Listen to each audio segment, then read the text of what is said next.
Hello student, husband Mahadev. हमारा जो initiative है टू कंप्लीट 6 to 12 एनसीईआरटी, उसमें क्लास 6, 7, 8 कंप्लीट हो चुके हैं। आज है class 9 chapter 4 of geography climate.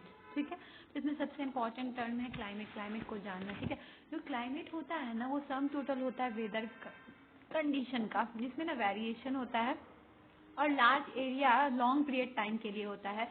जैसे कि इसमें ना मोर देन 30 ईयर्स अगर टाइम पीरियड है तो वो क्लाइमेट कहलाएगा। ठीक है, बट वेदर क्या होता है, ये डे टू डे एटमॉस्फेयर का फेनोमेना होता है जो प्लेस और टाइम के साथ ना बदलता रहता है। तो इसमें क्या होता है, टेम्परेचर, ह्यूमिडिटी होता है, एयर प्रेशर होता है, क्लाउडनेस और सनशाइन होता है, प्रेसिपिटेशन, रेनफॉल, स्नोफॉल, विंड होता है। वेदर कंडीशन जो होता है वो फ्लक्चुएट होता रहता है, वो ना दिन के बेसिस पे जनरलाइज होता है एटमॉस्फेरिक कंडीशन पे। और ना ये सीजन्स भी होते हैं इसमें, जैसे कि विंटर, समर, रेनी सीजन। ठीक है, जो वर्ल्ड है ना डिवाइड है नंबर ऑफ क्लाइमेटिक रीजन में। जैसे कि एशिया में इंडिया और साउथ ईस्टर्न कंट्री में मानसून टाइप ऑफ क्लाइमेट है। Word monsoon is derived from the Arabic word mausims which literally means season. और मानसून जो वर्ड है वो कहाँ से लिया गया है, अरेबिक वर्ड से, जिसका मतलब क्या होता है, सीजन होता है। रेफर, और इसको क्या बोला जाता है, डायरेक्शन ऑफ विंड्स को भी दर्शाता है। Regional climatic variation in India. अब देखो रीजनल क्लाइमेटिक वेरिएशन क्या है इंडिया में। ठीक है, तो ना क्या also there is an overall unity in the general climatic pattern in India. There are some precipitational regional variation. कुछ कुछ में रीजनल वेरिएशन होता है उसके बावजूद भी। ठीक है, क्लाइमेटिक कंडीशन के बावजूद भी। ठीक है, जैसे कि टेम्परेचर होता है। ठीक है, सबसे इम्पोर्टेंट टेम्परेचर होता है। टेम्परेचर क्या होता है, इसमें बताया जाता है कि ना temperature in the winter in north western,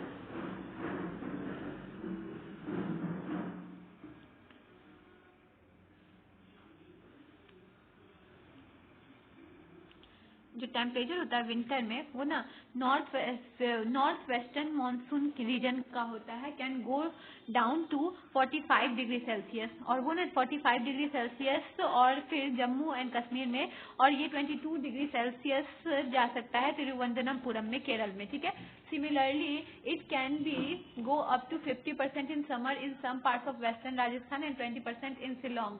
और यही अगर विंटर के कंपैरिजन में समर में देखा जाए तो 50% जो होता है वो वेस्टर्न राजस्थान में 50 डिग्री सेल्सियस हो सकता है समर के टाइम में टेम्परेचर, और 20 हो सकता है शिलोंग में।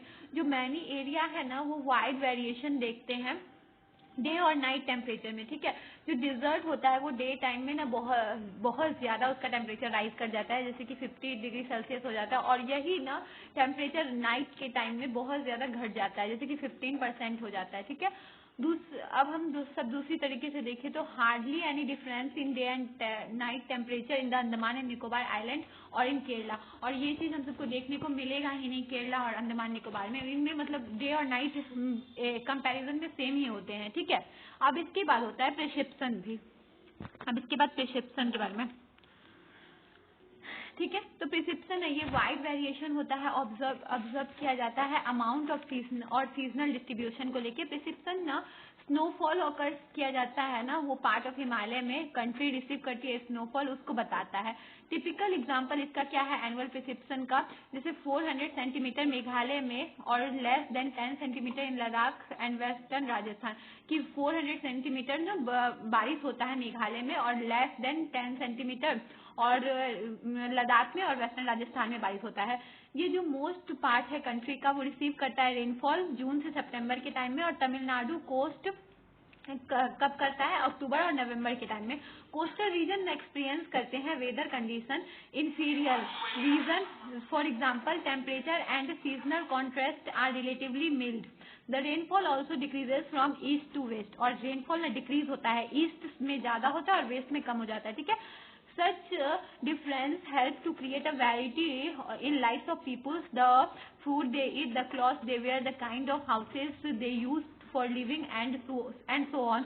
तो इससे क्या होता है, इसमें ना वेरिएशन आ जाता है सब लाइफ में पीपुल्स के, कि अगर आप ये कंपैरिजन करोगे लद्दाख के लाइफ से अगर तमिलनाडु के लाइफ को, तो आपको कंपैरिजन देखने को मिलेगा, आपको डिफरेंस देखने को मिलेगा। इसके बाद क्या होता है, क्लाइमेटिक कंट्रोल भी होता है। ठीक है, जो परमानेंट फैक्टर होता है जो गवर्न करता है जनरल नेचर का क्लाइमेट का, वो ना किसी लोकेशन पे अर्थ का, उसको कहा जाता है क्लाइमेटिक कंट्रोल्स। ठीक है, कुछ फैक्टर्स होते हैं क्लाइमेटिक कंट्रोल के लिए, जैसे कि लैटिट्यूड्स, ये ना angular distance of location from the equator और नॉर्थ साउथ डायरेक्शन को बताता है। Latitude due to the curvature of the earth, latitude change the amount of solar energy received, as a result air temperature decreases from equator towards the poles. तो latitude ना change करता है solar energy को। ठीक है, तो ना इससे क्या होता है कि डिक्रीज करता है इक्वेटर से पोल की तरफ टेम्परेचर। ठीक है, ऑल्टीट्यूड होता है वो रेफर करता है हाइट, ठीक है, मेन सी लेवल से, और इंक्रीज करता है height earth surface, temperature decrease करता है और एयर ना बहुत ज्यादा लेस डेंस हो जाते हैं, इसीलिए ना हिली रीजन में ना कूलर होता है समर। ठीक है, समर और प्रेशर और विंड सिस्टम ना डिपेंड करता है लैटिट्यूड और ऑल्टीट्यूड किसी भी प्लेस का। ठीक है, किसी भी प्लेस के ऑल्टीट्यूड और लैटिट्यूड पे डिपेंड करता है प्रेशर और विंड सिस्टम। तो इससे ये क्या करता है, इन्फ्लुएंस करता है टेम्परेचर और रेनफॉल पैटर्न को भी उस एरिया के। फिर कॉन्टिनेंटलिटी और डिस्टेंस जो होता है सी से, सी एक्सर्ट करता है moderating influence on the climate. ठीक है, जैसे कि डिस्टेंस सी से इंक्रीज होगा, वेदर कंडीशन ना मोर एक्सट्रीम हो जाएगा, जैसे कि हाई टेम्परेचर, रेनफॉल वेरिएशन हो जाएगा सीजन में। ठीक है, ocean current along with onshore winds, the ocean currents warm और cold affect the climate of coastal area. Ocean current के वार्म और कोल्ड होने पे भी ना ये क्लाइमेट एरिया कोस्टल एरिया के क्लाइमेट को प्रभावित करता है। ठीक है, जैसे कि कोल्ड ऑनशोर करंट होता है, वो कोल्डनेस लाता है कोस्टल एरिया में। रिलीफ फीचर जो होता है हाई माउंटेन स्लोप का, वो ना कोल्ड और हॉट विंड को ना रीच करता है, लोकेशन के पास रीच करता है। ठीक है, it can also causes rain और snow if the place is on the windward side of the mountain. अगर विंड वॉर्ड साइड के तरफ हो ना माउंटेन का, तो ना ये क्या करता है, स्नो और रेन भी लाता है। अब देखो फैक्टर क्या होता है जो अफेक्ट करता है क्लाइमेट ऑफ इंडिया का, वो है latitude, altitude, pressure and wind system, distance from the sea, ocean current और रिलीफ फीचर्स। ठीक है, अब सबसे इम्पोर्टेंट जो फैक्टर है जो सबसे इम्पोर्टेंट फैक्टर है वो सबसे पहला लैटिट्यूड है। तो लैटिट्यूड क्या होता है, ट्रॉपिक ऑफ कैंसर को लेके है। ठीक है, और वो 23 डिग्री 3 नॉर्थ है और डिवाइड करता है कंट्री को ट्रॉपिकल जोन में, south 2 of this line and the sub tropical zone north of this line. जो लाइन होता है वो रन करता है रन ऑफ कच्छ वेस्ट से मिजोरम ईस्ट तक, और जो रिमेनिंग एरिया है north of tropics lies in सब ट्रॉपिक्स रीजन में, और जो भी रिमेनिंग एरिया है वो सब ट्रॉपिक्स में लाई करते हैं। ठीक है, so India climate has characterize of tropical as well as subtropical climate. तो इंडिया को क्या बोल सकते हैं, ट्रॉपिकल भी और सब ट्रॉपिकल भी।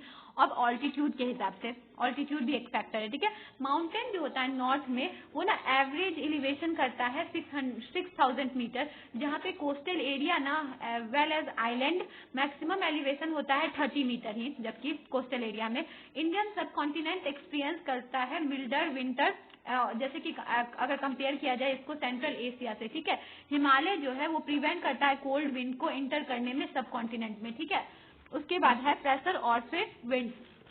जो फॉलोइंग एटमॉस्फेरिक कंडीशन होता है ना वो गवर्न करता है क्लाइमेट और एसोसिएटेड वेदर कंडीशन को इंडिया में। इंडियन में प्रेशर और सरफेस विंड्स को, अपर एयर सर्कुलेशन को, और फिर western cyclonic disturbance and tropical cyclones को भी। ठीक है, अब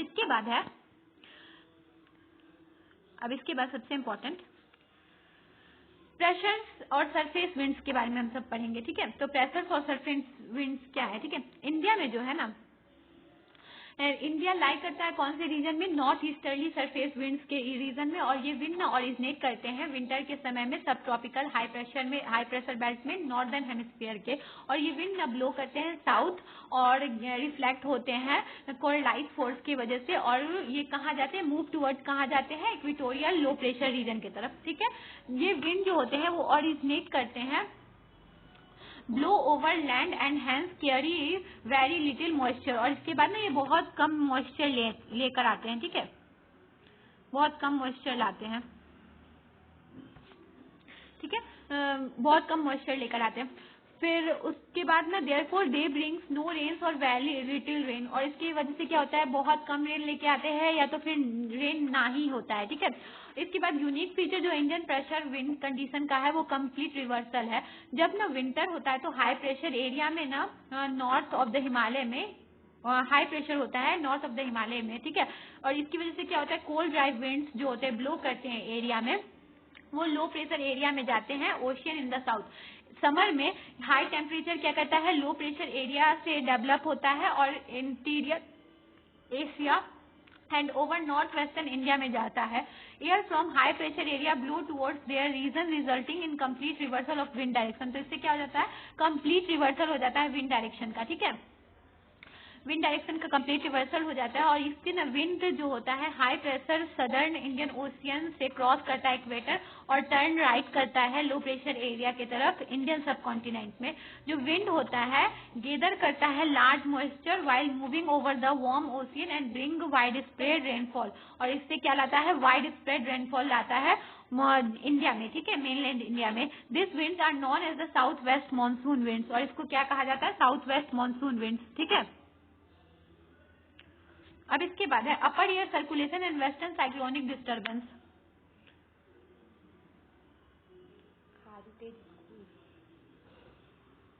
अपर एयर सर्कुलेशन,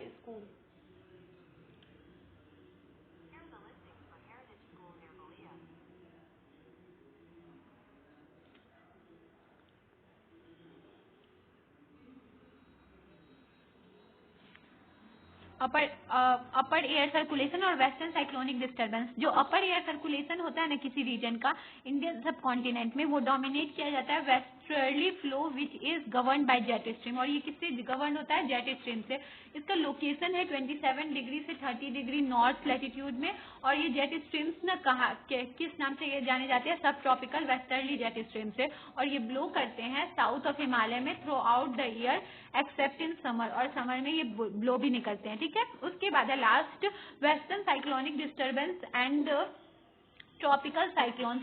तो वेस्टर्न साइक्लोनिक डिस्टर्बेंस जो होता है वो ना वेदर फेनोमेना है विंटर मंथ का, जो ब्रॉड करता है वेस्टर्ली फ्लो मेडिटेरियन रीजन में, ठीक है। और ये ना इन्फ्लुएंस होता है वेदर ऑफ नॉर्थ से और नॉर्थ वेस्टर्न रीजन का इंडिया से, ठीक है। ट्रॉपिकल साइक्लोन्स ओकर होता है मानसून के टाइम में और अक्टूबर नवंबर के टाइम में ईस्टर्ली पार्ट में, ठीक है। This disturbance affect coastal region of the country. The westerly flow bring to the western cyclonic disturbance in the north and north western India. तो ये वेस्टर्न नॉर्थ और नॉर्थ वेस्टर्न इंडिया में ना cyclone को लाता है, ठीक है। यही है रिट्रिएटिंग मानसून। इसमें ना रिट्रिएटिंग मानसून में क्या होता है कि जो कोस्टल एरियाज है ना तमिलनाडु का, वहां पे फिर बारिश होता है, ठीक है। अब देखो इसमें डिस्ट्रीब्यूशन के बारे में बताया गया, ठीक है। इस चैप्टर में बस इतना ही था। ये चैप्टर अच्छी तरीके से समझ में आया तो इसके सारे क्वेश्चंस को सॉल्व करना है। अगर कोई भी डाउट हो तो आप कमेंट में पूछ सकते हैं। I hope you understand. Thank you.